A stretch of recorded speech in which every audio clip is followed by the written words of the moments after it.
네, 감사합니다. 우리 함께 인사하겠습니다. 할렐루야. 할렐루야. 아멘. 지난 한 주간도 은혜 가운데 지내셨습니까? 아멘. 오늘 우리 맥주 감사 주일 감사함으로 드릴 수 있어서 참으로 귀한 은혜의 시간에 생각합니다.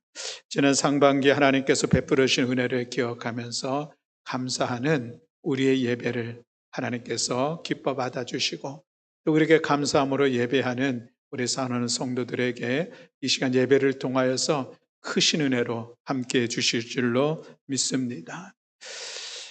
오늘은 2023년 7월 첫 번째 주일입니다. 맥주감사 주일은 지난 6개월을 돌아보면서 하나님 앞에 감사함으로 예배드리는 그런 의미가 있다면, 또 7월 첫 번째 주일은 하반기를 또 새롭게 시작하는데 우리의 마음을 다시 한번 다짐하며 시작할 수 있는 그런 중요한 예배의 자리이기도 합니다. 그래서 오늘 우리는 앞으로 우리가 지내야 될 이 하반기를 다시 한번 돌아보면서 2023년 1월 1일 신년주일을 맞이해서 우리 함께 나누었던 그 말씀을 다시 한번 나누면서 우리 마음에 다짐하며 소망하며 나아가는 그런 시간 갖기를 원합니다.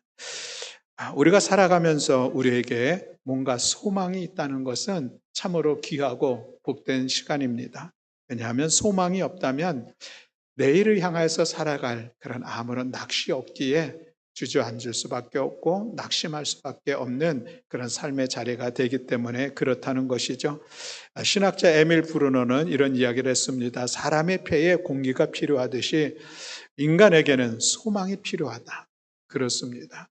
우리에게 소망이 있다면 오늘의 어떤 어려움 속에서도 이것을 때로는 견디고 뜻을 극복하면서 내일을 향하여서 살아갈 수가 있을 것입니다. 그러나 내일에 대한 소망이 없다면 오늘 우리들의 삶이 아무리 부유해도 의미 없이 덧없이 목적 없이 살아가는 그런 삶이 될 수밖에 없을 것입니다. 다윗은 시편에서 이런 고백을 합니다. 주 여호와여, 주는 나의 소망이시오 내가 어릴 때부터 신뢰한 이시라. 나는 항상 소망을 품고 주를 더욱더 찬송하리로다 고백하고 있습니다. 그렇습니다, 여러분. 우리가 믿는 하나님은 소망의 하나님이십니다.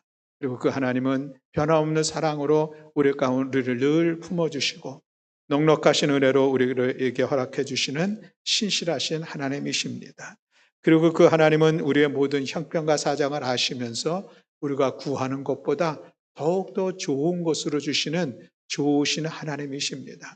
그러니 우리는 그 하나님을 소망의 하나님으로 믿고 삼고 그 하나님을 신뢰하면서 오늘의 어떤 상황들 속에서도 낙심하지 아니하며 내일을 향하여서 소망의 발걸음을 나아갈 수가 있는 것입니다.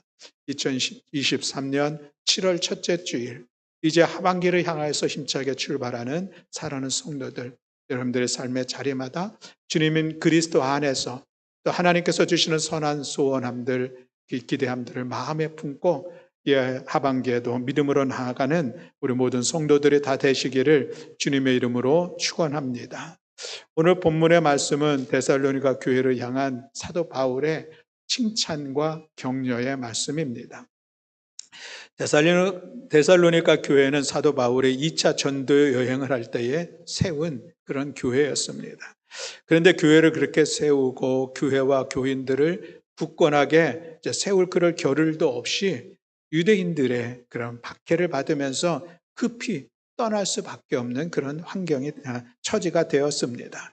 그래서 이제 데살로니가를 떠나서 베레아로 아덴으로 고린도로 다니면서 복음을 전하게 되었는데, 그렇게 복음을 전하는 중에 데살로니가 교회의 소식을 듣게 되었습니다. 그 소식은 데살로니가 교회가 정치적으로 종교적으로 탄압을 받는 그런 가운데 있다는 것이죠. 그러나 그럼에도 불구하고 믿음의 역사, 사랑의 수고, 소망의 인내를 잃지 않고 있다는 이런 소식을 들었습니다. 그래서 사도 바울은 감사한 마음을 가지고 데살로니가 교회와 성도들을 칭찬하고 격려하면서 이제 주님의 재림을 대망하는 가운데 더욱더 경건에 힘써라 하는 그런 권면의 말씀으로 편지를 보낸 게 데살로니가 전서의 내용이라 할 것입니다. 특별히 오늘 3절 말씀에 보면 믿음의 역사, 사랑의 수고, 소망의 인내라는 그런 단어가 있습니다. 믿음의 역사, 데살로니가 교회가 그렇게 믿음의 역사가 있었다는 것이죠. 믿음의 역사를 다른 말로 하면 믿음의 행위가 있었다는 것입니다. 이 믿음의 행위는 무엇으로 나타나는가? 그 믿음으로 복음을 전했고 그 믿음으로 선행을 하는 일에 힘썼다라는 것입니다. 당시 그들이 핍박과 어려움 속에 있었음에도 불구하고 그들의 믿음은 그저 말로만의 믿음이 아니라 힘을 내어 나아가서 만나는 사람들에게 예수가 그리스도이심을, 주님의 십자가와 부활에 이 복음의 증인된 사명들을 힘써 감당했다는 것입니다. 그뿐만 아니라 그들은 하나님을 사랑하는 만큼이나 이웃을 사랑하면서 선행, 섬기는 일들, 사랑을 베푸는 일들을 힘써 감당했다고 하는 것입니다. 그러니 이 소식을 듣고 이 사도 바울이 얼마나 기쁜 마음이 있고 감사함이 있겠습니까? 그 마음을 지금 전하고 있는 것이죠. 사랑의 수고가 있었다고 그랬습니다. 사랑의 수고, 사랑의 봉사, 사랑으로 섬기는 일들, 사랑의 교제를 이루면서 데살로니가 교회를 세우려고 애썼던 그런 모습들을 이야기하고 있는 것입니다. 이 사랑의 수고라고 하는 것은 예수 그리스도의 십자가에 나타난 그런 희생, 그것을 바탕으로 해서 이루어지는 것이라 할 수가 있겠습니다. 그래서 이 데살로니가 교회 성도들은 힘들었지만, 핍박받아 고난 중에 있었지만, 그러나 그럼에도 불구하고 그리스도의 십자가 사랑을 기억하면서 그들의 사랑하기에, 사랑의 수고를 하기에 주저하지 아니하며 아름다운 사랑의 교제를 이루었던 그런 교회 공동체의 모습을 바라보면서 사도 바울 역시 이것도 참으로 감사함으로 고백하는, 격려하는 그런 말씀의 내용이라 하겠습니다. 또 세 번째는 소망의 인내를 이야기하고 있습니다. 여기서의 소망은 궁극적으로 예수 그리스도의 재림에 대한 소망을 이야기하고 있습니다. 지금 너무 힘든데, 핍박받고 고난 중에 있는데, 그러나 이제 곧 예수님의 재림이 있을 것이니 그 예수님의 재림에 대한 소망을 가지고 오늘의 이 모든 어려움들을 잘 극복해 나아갔던 이 데살로니가 교회를 바라보면서 참으로 감사하게 그들을 격려하고 있는 그런 말씀의 내용입니다. 사실 이 믿음의 역사, 사랑의 수고, 소망의 인내는 우리 성일교회가 그동안 3년에 걸쳐서 우리 교회의 표어로서 우리도 그런 교회가 되기를 소망하며 나왔었던 그런 내용이었습니다. 2021년도 믿음의 역사를 이루는 교회를 이루기 위하여 우리 한 마음으로 나왔고 2022년도 사랑의 수고가 풍성한 교회 되기를 원하여서 우리 서로 사랑하며 섬기는 사랑의 공동체를 이루기를 애쓰며 나왔습니다. 그리고 올해 2023년도에는 이제 소망의 인내로 새 날을 열어가는 교회가 되기를 바라는 그런 마음을 가지고 우리 지난 6개월의 시간들을 지나왔습니다. 이제 하반기를 다시 새롭게 출발하는 이 지점에 우리는 우리 교회의 표어이기도 하고 우리가 소망 가운데 세워가야 될 그런 교회의 모습들을 바라보면서 소망의 인내로 새 나라를 열어가는 교회, 그 마음을 가슴에 품고 다시 우리 성일교회를 귀하게 세우기를 원하여 함께 하나 되어 나아가는 우리 모든 교우들이 되기를 원합니다. 그렇다고 하면 2023년 우리 교회가 우리 온 성도들 함께 품고 가야 될 이 소망, 그 소망은 무엇을 이야기할 수 있을까? 두 가지 이야기할 수가 있겠습니다. 하나는 회복. 지금 우리 성일교회 가운데 필요한 것은 회복의 소망입니다. 지난 코로나19의 상황들이 3년 동안 지속이 되었습니다. 이것은 우리 사회에 또 나라적으로 또 많은 소상공인들과 자영업자들에게도 그리고 개개인에게도 참으로 힘들고 고단한 그런 시간들이었습니다. 연로한 성도들에게도 참으로 힘든 시간들이었었고 우리 공부하는 학생들에게도 참으로 어려운 그런 과정들이었습니다. 그리고 그러는 동안에 교회 공동체에도 참으로 어려움이 분명히 있었던 그런 시간이었습니다. 코로나 3년의 시간들 통해서 교회 공동체가 있었던 그런 어려움들은 무엇이고 그 결과들을 지금 우리는 어떻게 보고 있는가 생각해 보면은 한 가지. 교회 공동체성이 약해졌다라는 있다라고 평가할 수가 있겠습니다.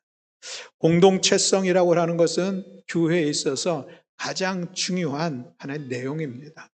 여러분, 교회라고 하는 이 단어는 에클레시아라고 하는 헬라어를 번역한 건데, 에클레시아라고 하는 단어는 부르심을 받은 자들의 모임, 공동체 그 자체가 교회인 것이죠.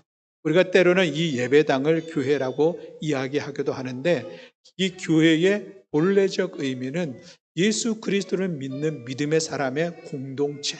그래서 이 공동체가 사람들의 모임이 얼마나 건강하느냐, 그 공동체성이 얼마나 강하느냐, 얼마나 끈끈한 그 유대 관계를 가지고 그 공동체를 세워가느냐, 이것이 참으로 중요한 일들입니다.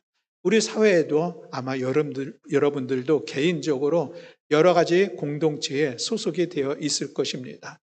고향 친구들과의 모임, 아니면 학연들을 통한 어떤 모임, 직장의 사람들을 통해서 모임, 여러 모임들이 있는데, 이 모임의 성격을 보면 우리가 이렇게 이해를 할 수가 있겠습니다. 이 모임이 오래 가는 모임이 있습니다. 저는 대학교 졸업할 때에 그때에 모였던 사람들이 지금까지도 정기적으로 모이기도 하고 서로 교제하는 그런 시간들을 갖는 소그룹 모임이 있는데, 참으로 오래된 그런 모임들이죠. 이 모임에 이렇게 오래 갈 수 있고, 그리고 그 모임이 가고 싶고, 또 그 모임이 즐거운 의미 있는 모임이 되는 것은 가만히 살펴보면은 그 모임의 공동체성, 이것이 분명할 때에 오래 갈 수가 있습니다. 공동체성이 약하면은 몇 번 모이다가 그냥 흩어지고 없어져 버리고 마는 그런 모습을 볼 수가 있습니다. 교회 역사, 2000년의 역사를 가지고 있습니다. 2000년 역사 속에서 수많은 고난과 시련의 시간들이 있었습니다. 그러나 그럼에도 불구하고 이 교회가 무너지지 않고, 교회가 흩어지지 않고 지금 오늘 우리에게까지 이 교회 공동체가 이루어질 수 있었던 것은 바로 이 교회라고 하는 그 본질, 그 모임 그 자체에 강한 힘이 있었기 때문에 가능했다라고 하는 것입니다. 물론 그 모임의 중심에는 믿음의 고백이라고 하는 중요한 그 믿음이 있는 것이죠. 그런데 안타깝게도 코로나19의 상황이 이 교회의 공동체성을 아주 약화시켰다라고 하는 것입니다.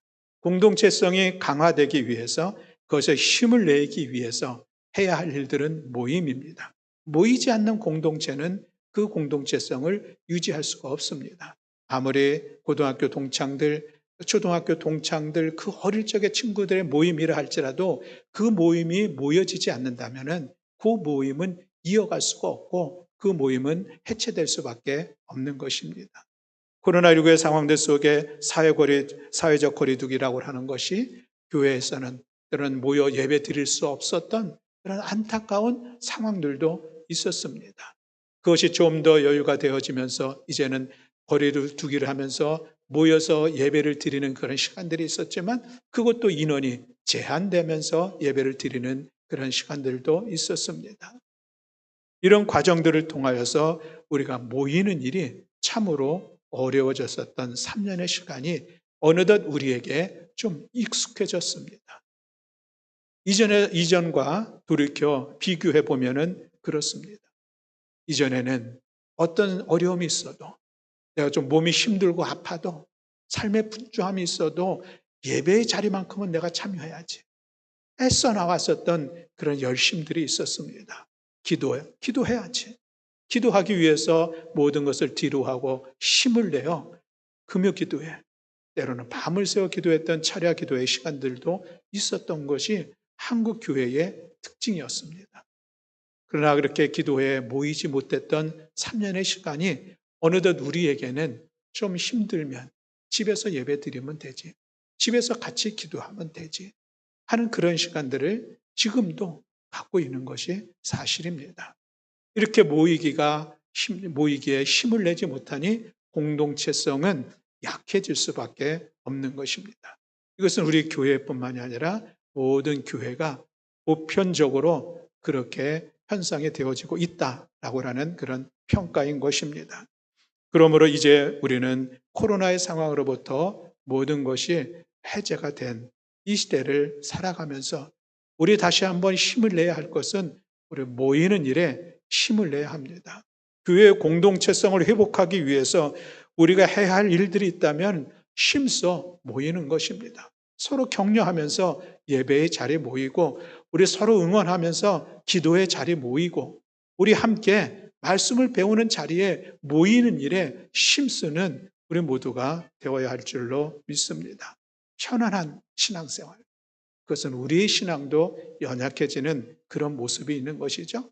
모여서 드리지 못하는 내 개인이 드릴 수 있는 그래도 예배의 자리에, 그래도 내가 혼자 유튜브를 통해서 기도할 수 있는 자리에, 그것조차도 지키는 거 귀하다 할 수가 있겠습니다. 그러나 그런 시간들이 결국은 우리 심령의 뜨거운 열정들이 식어져 가는 시간이고, 우리의 믿음의 능력들이 점점 약해져 가는 그런 시간인 것은 분명합니다.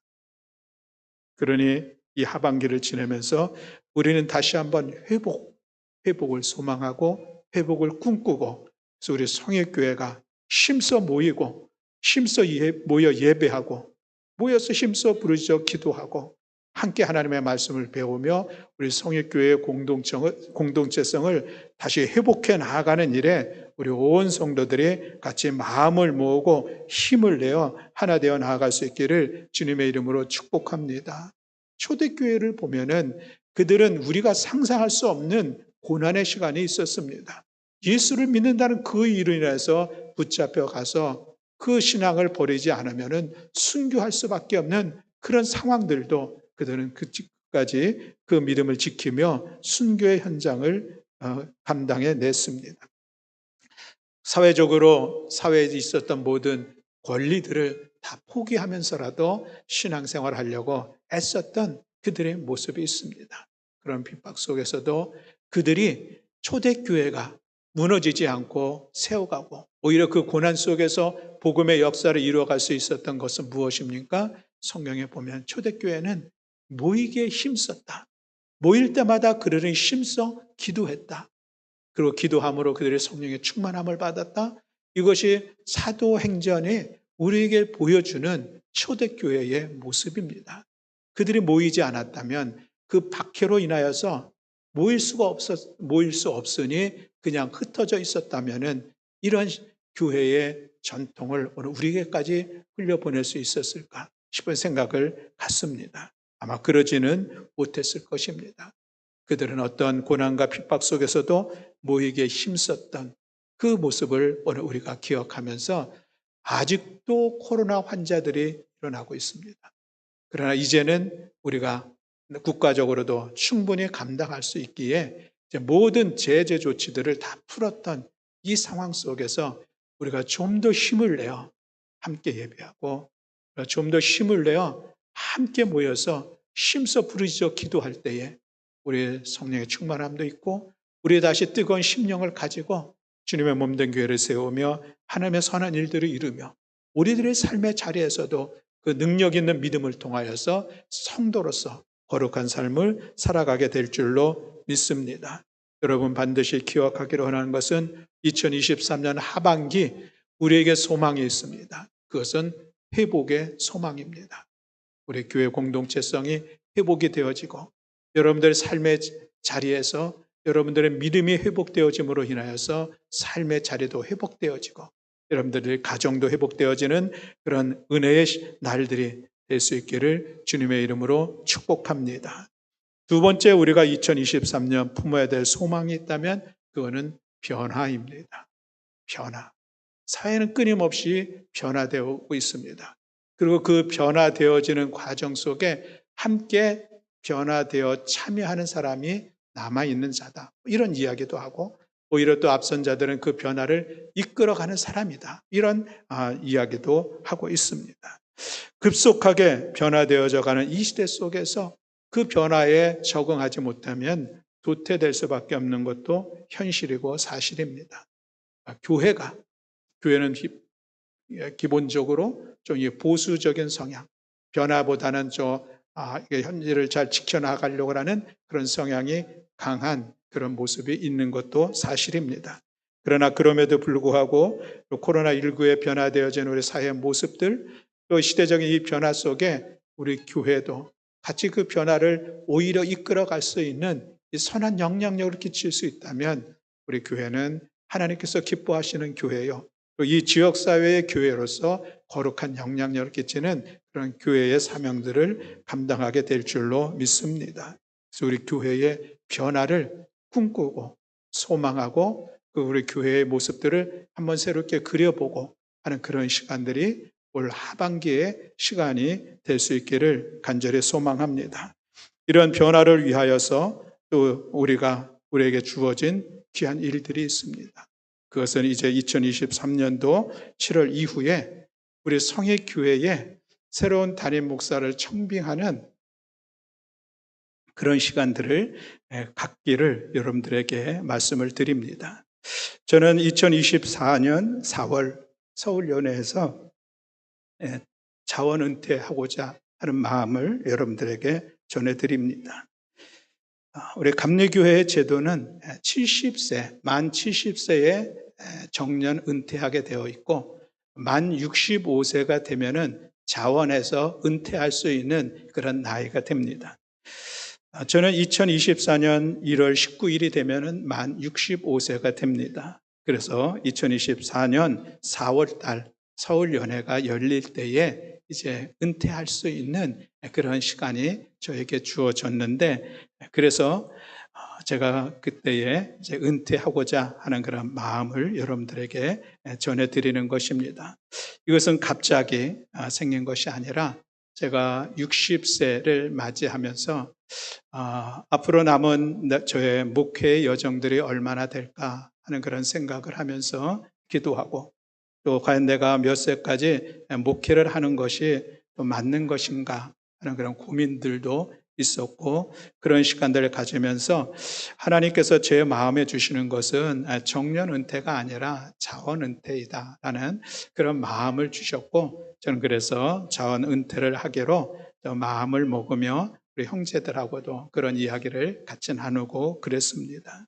그러다가 2020년을 맞이할 때에 제 생각에 제가 이제 65세 은퇴를 그때 했으면 좋겠다 하는 그런 생각을 가지면서 이 남은 3년의 목회를 좀 더 아름답게 또 열심을 잘 매듭지는 시간이 됐으면 좋겠다 하는 그런 소망을 가지고 제가 그때 당시에 성민교회를 담임하는 우리 박성현 목사님 만나서 이런저런 이야기하면서 우리 교회 통합하고 함께 3년의 이 목회의 시간들을 잘 세워갔으면 좋겠다 하는 그런 시간들을 갖게 되었습니다.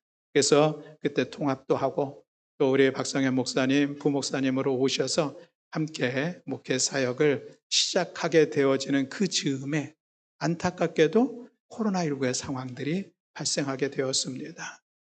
그때 2023년 초기에는 아무것도 할 수 없었던 그런 시간들, 더군다나 모여서 예배 드릴 수 없는 그런 상황들, 그래서 우리도 뭔가 이 유튜브로 방송을 해야 되는 그런 상황들 준비되어져 있지 않은 그런 상황들이었지만 우리 박 목사님 힘써 밤을 새면서 그 유튜브를 개설하고 그것을 방송할 수 있는 그런 시간들을 맞으면서 지난 3년의 시간들을 지내왔다 돌이켜 생각이 됩니다.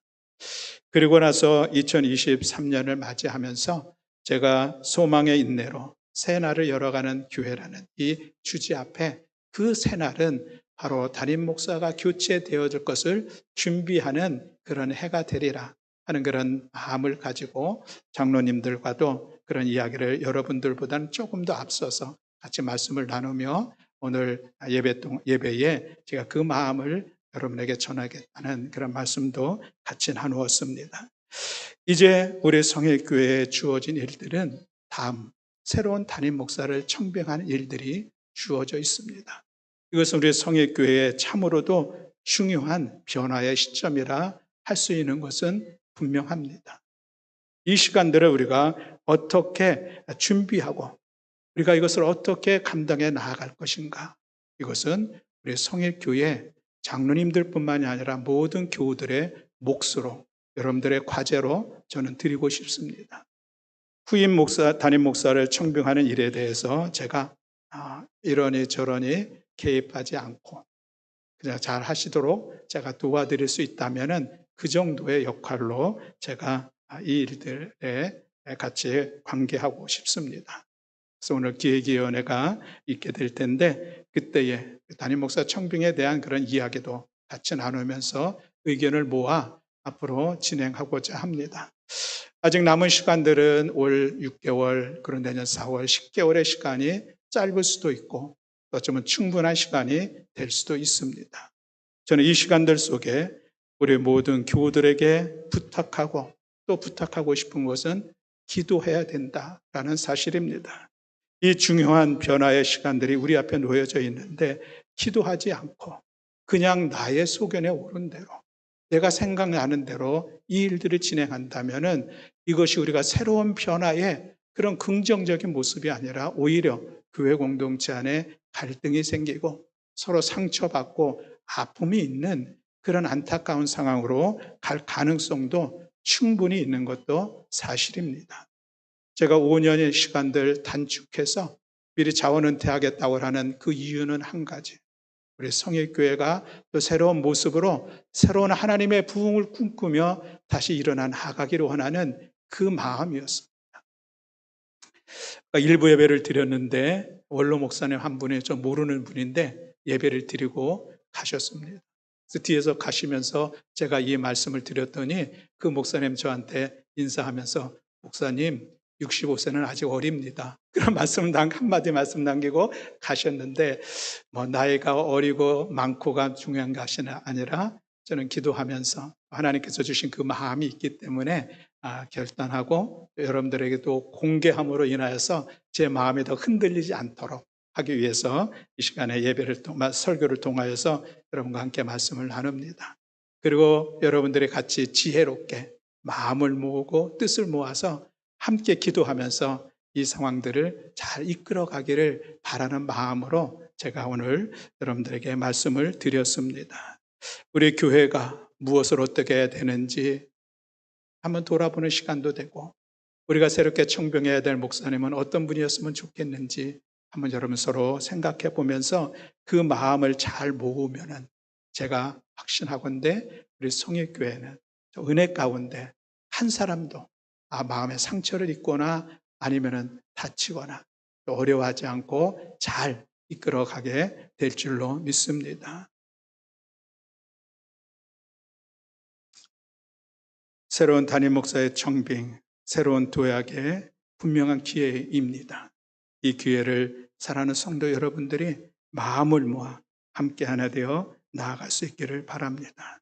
우리 함께 새벽을 깨우며 기도할 수 있기를 바라고 우리 금요 기도에 함께 모여서 기도할 수 있기를 바랍니다. 우리 7월 중보기도대에 모이려고 하는데 함께 모여서 중보하는 일, 참으로 귀한 일이라 할 수가 있겠습니다. 우리가 먼저 하나님의 뜻을 구하고 하나님의 이끄심을 구하고 우리가 하나님의 말씀 앞에 순종하리라 기도하는 시간들이 분명히 우리 새로운 변화를 더욱더 은혜의 자리로 나가게 될 줄로 믿습니다. 사단 마귀는 분명히 이번 이런 변화의 기회를 이용해서 교회를 더 혼란시키고 분란시키고 어려움으로 만들려고 하는 그런 도전과 유혹들이 있을 것입니다. 그것을 우리가 이길 수 있는 방법은 무엇인가? 기도 방법 외에 무엇이 있겠습니까? 우리 장로님들도 먼저 앞장서 기도하시고 우리 청빙에 관련된 일들을 감당하시는 분들도 먼저 앞장서 기도하시고 우리 모든 권사님, 우리 모든 집사님, 우리 모든 성도님 함께 한 마음으로 기도함으로 인하여서 이 일들을 아름답게 이끌어가 우리 성익교회의 새로운 변화를 이끌어가는 귀한 시간이 될 수 있기를 간절히 소망합니다. 사랑하는 성도 여러분, 2023년 우리 모두가 소망의 인내로 새 날을 열어가는 교회를 세워가는데 마음을 모아 힘을 모아 최선을 다해 함께 하나 되어 나아갈 수 있기를 간절히 소망합니다. 회복, 변화 이 두 가지 단어를 늘 기억하면서 우리 함께 회복하고 변화하고 그래서 우리 성익교회의 새로운 모습들을 우리 2024년 10월 6일 우리 성익교회 창립 50주년을 기쁨으로 맞이하고 함께 새롭게 나아가는 우리 모든 성도들이 다 될 수 있기를 주님의 이름으로 축원합니다. 아멘.